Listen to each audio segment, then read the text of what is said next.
میں مہاراشٹرا میں اورنگ آباد میں جو مجلس اتحاد المسلمین کے امیدوار محترم جناب سید امتیاز جلیل صاحب کے حق میں جنہوں نے ووٹ کا استعمال کیا، میں ان تمام کا بھی شکریہ ادا کرتا ہوں۔ میں ساتھ ہی ساتھ بہار کے سیمانچل کی سرزمین پر کشن گنج پارلیمانی حلقے کے تمام رائے دہندگان کا جنہوں نے مجلس اتحاد المسلمین کے امیدوار کے حق میں اپنے ووٹ کا استعمال کیا، میں ان کا بھی شکریہ ادا کرتا ہوں۔ اور اورنگ آباد میں اور کشن گنج میں مجلس اتحاد المسلمین کو کامیابی نہیں ملی۔ یقیناً اللہ سبحانہ و تعالیٰ اپنے فیصلے اللہ ہی جانتا ہے، اور اورنگ آباد میں جن حضرات نے مجلس کی مخالفت کی وہ عوام میں ایکسپوز ہو چکے ہیں، اور مجھے پورا یقین ہے کہ اورنگ آباد کی سرزمین پر جو وہاں کے غیور عوام ہیں وہ آنے والے اسمبلی انتخابات میں مجلس اتحاد المسلمین کو کامیابی سے ہمکنار کرے گی۔ میں اورنگ آباد شہر کے تمام مجلس کے ذمہ داروں کو بھی اپنا پیغام بھیجایا ہوں، اور ان سے بھی یہ درخواست اور اپیل کر رہا ہوں کہ اپنے حوصلوں کو بلند رکھیے، اور ہم کو نہ صرف اورنگ آباد کے اسمبلی حلقے جات بلکہ مہاراشٹرا میں جو مجلس کے 2 رکن اسمبلی ہیں، مالیگاؤں اور دھولیا میں بھی،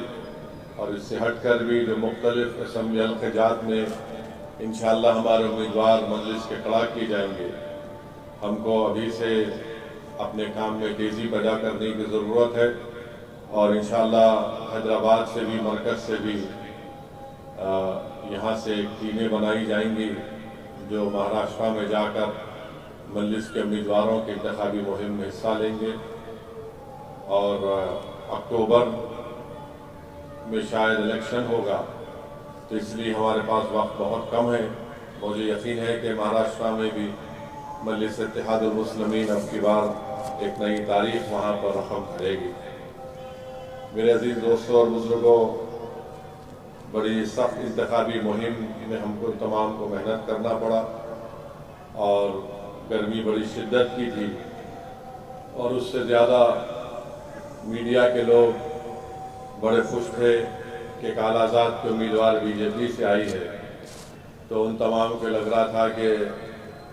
ایک عجیب و غریب ان کو لگ رہا تھا، کیا خوش فہمی کا شکار سے نہیں معلوم، مگر خیر جتنے میڈیا میں اعلی ذات کے لوگ ہیں ان کو یہ لگتا ہے کہ انہی کو اختیار ہے حکمرانی کرنے کا، انہی کو خدا نے یہ اختیار دیا کہ وہی ہر چیز میں کامیاب ہوں گے۔ مگر میں حیدرآباد کے عوام کا شکر گزار ہوں کہ انہوں نے نفرت کو شکست دی اور محبت کو کامیاب کیا، اور انشاءاللہ تعالی جو ذمہ داری 5ویں مرتبہ مجھے اللہ کی طرف سے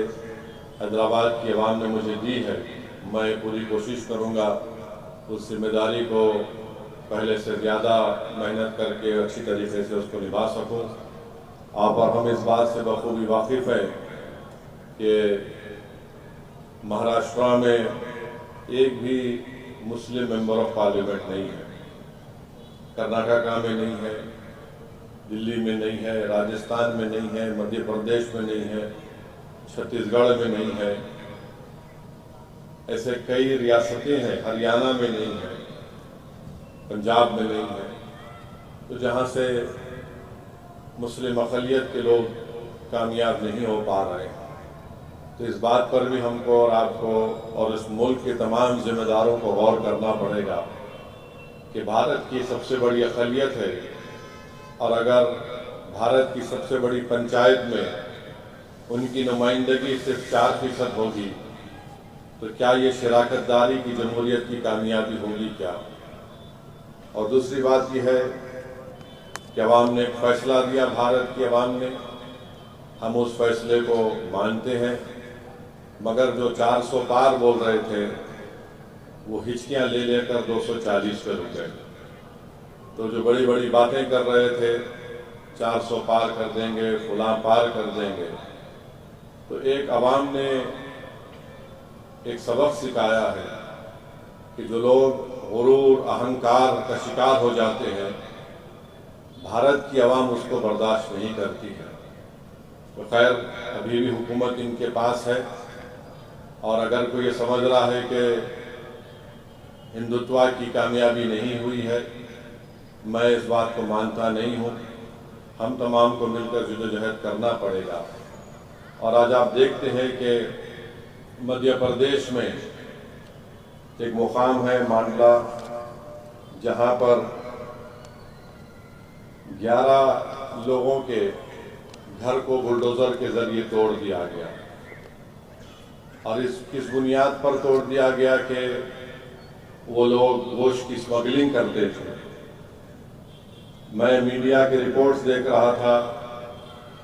کہ عقیل احمد، عارف اور عادل یہ بھائی ہیں، ان کے والد کا نام جلیل احمد قریشی ہے۔ بلڈوزر سے گھر کو توڑنے سے 2 دن پہلے وہاں کی پولیس آئی، ان کے گھر میں تلاشی لی، اور پھر فریج سے پانی بھی پیا اور کہا کہ نہیں، آپ کے پاس کچھ نہیں نکلا۔ مگر ایک ہی خاندان کے 7 لوگوں کے گھر کو مدھیہ پردیش کی بی جے پی کی حکومت نے اس بات پر بلڈوزر سے گھر کو گرا دیا کہ لوگ گوشت کی اسمگلنگ کرتے تھے۔ اور جو جلیل احمد قریشی نے کہا کہ میری زمین کا جھگڑا چل رہا تھا، تو میرے مخالفین نے اس زمین کے جھگڑے کو بہانہ بنا کر الزام یہ لگا دیا کہ میرے گھر میں گوشت ہے یا گائے کشی کرتے تھے۔ اور افسوس یہ ہے کہ وہاں پر 11 لوگوں کے گھر توڑ دیے گئے۔ وہاں کے مقامی کلیکٹر یہ بولتے ہیں کہ اللیگل گورنمنٹ کی زمین پر گھر بنایا گیا تھا۔ تو ہم مدھیہ پردیش کے بی جے پی کی چیف منسٹر سے، وہاں کی سرکار سے پوچھنا چاہ رہے ہیں، یہ صرف 7 گھر کیوں توڑے گئے؟ اگر اللیگل گورنمنٹ کی زمین پر گھر بنایا گیا تھا تو سب کا گھر توڑنا تھا۔ مگر بی جے پی صرف نفرت کے مظاہرے کرنا چاہتی ہے، اور ملک کے جو وزیر اعظم تیسری مرتبہ بنے ہیں، وہ صرف جھوٹ بول سکتے ہیں۔ وہ سب کا ساتھ، سب کا وکاس، سب کا وشواس، یہ صرف ان کا ڈرامہ ہے۔ اور اسی لیے مدھیہ پردیش میں گھر توڑ دیے گئے۔ پھر الیکشن کے نتیجے آنے کے 2 یا 3 دن کے اندر اتر پردیش میں ایک مقام پر بھی، وہاں پر بھی گھروں کو بلڈوزر کے ذریعے توڑ دیا گیا۔ یہ بڑی افسوس کی بات ہے کہ جو لوگ، جن کو مسلم اقلیت نے، دلتوں نے، بیکورڈ کلاس کے لوگوں نے ووٹ دیا، جو نام نہاد یا وہ بھی اپنے آپ کو سیکولر بولتے ہیں، ان کی سیٹوں میں اضافہ ہوا، ایک بھی ان کی طرف سے بیان نہیں آتا کہ جو گھر توڑے گئے غلط ہے، ظلم کیا جا رہا ہے۔ خیر، شکریہ تو ادا نہیں کر سکتے بھارت کے مسلمانوں کا، کیونکہ بڑی تکلیف ہو جاتی ہے ان کو اگر وہ بولیں گے تو۔ مگر جب گھر توڑے جا رہے ہیں، کم سے کم بولنا تو تھا کہ ہم اس کا کنڈیم کرتے ہیں، اس کی مذمت کرتے ہیں۔